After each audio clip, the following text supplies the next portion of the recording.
Demandez le programme avec Jean-Baptiste Urbain. On va commencer en musique, une musique sacrée, c'est normal, en cette période de Pâques.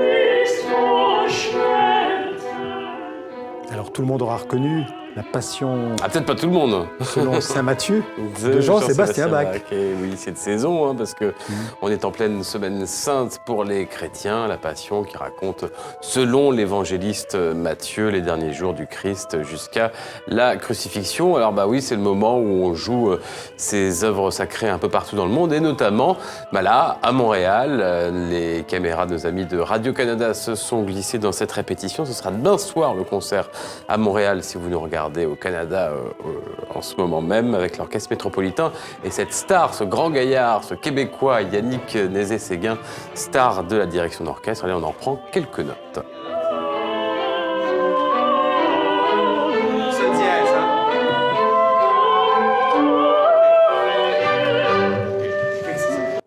Alors, on quitte déjà Montréal pour Bruxelles, pour la maison de Maurice Béjart, qui s'est transformée en musée. Oui, petit à petit, c'est en fait à quelques mètres du Théâtre de la Monnaie, où Maurice Béjart a monté tant de ballets dans les années 60. Vous voyez, une maison ancienne, avec ces vieux escaliers en bois, et on arrive ensuite dans un loft étonnant. C'est la Belgique qui l'a racheté juste après la mort de Maurice Béjart en 2007, pour en faire un lieu d'exposition, expo permanente désormais. Alors on va la visiter, mais d'abord, bon, c'est vrai, Béjart, il a ensuite fondé son autre compagnie en Suisse, à Lausanne, mais c'est bien en Belgique qu'il a conçu ses plus grandes créations. Notre guide s'appelle Michel Robert, il a beaucoup rencontré le chorégraphe, il est le président de cette maison Béjart. Il faut savoir que Béjart a vécu ici en Belgique à partir de 1959-60 et qu'il est parti à Lausanne en 87. Donc pendant près de 27 ans, il a créé ses créations les plus importantes, sachant par ailleurs qu'il m'a toujours dit que l'essentiel de son œuvre avait été fait entre 1960 et 1970. Ce qui veut dire que c'est ici vraiment qu'ont été créés ces ballets les plus importants, avec des danseuses comme Tania Barry, comme Georges Donne ou d'autres qui ont fait les créations qu'on voit encore à l'heure actuelle dans le monde entier. Alors Maurice Béjart, un Français qui a travaillé en Belgique et en Suisse, c'est vraiment parfait pour 64 minutes. Et qu'est-ce qu'on peut voir dans cette musée alors? Oh, bah oui, c'est le roi de la danse francophone, en tout cas dans le monde francophone. Alors qu'est-ce qu'on peut voir précisément?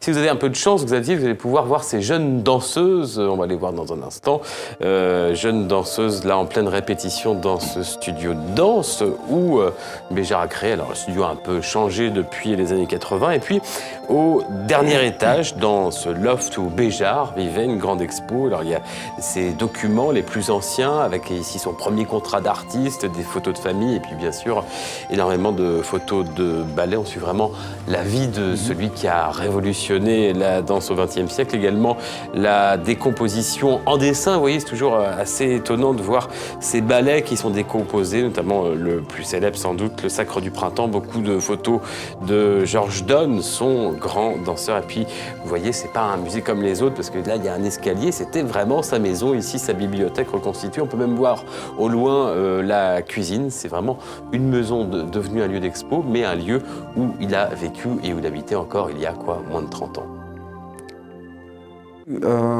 Au jour le jour, bon, il était en tournée dans le monde entier pendant une grande partie de l'année, mais c'est dans ce loft qui fait environ 350 mètres carrés quand même, où il a créé, où il a pensé, où il a lu. Où il a invité toutes les plus grandes personnalités qui l'ont accompagné dans ses créations. C'est vraiment, on me dit souvent qu'on ressent vraiment une atmosphère très particulière quand même. Voilà, c'est vrai. Moi, je l'ai revisité il y a quelques jours. On ressent une atmosphère particulière.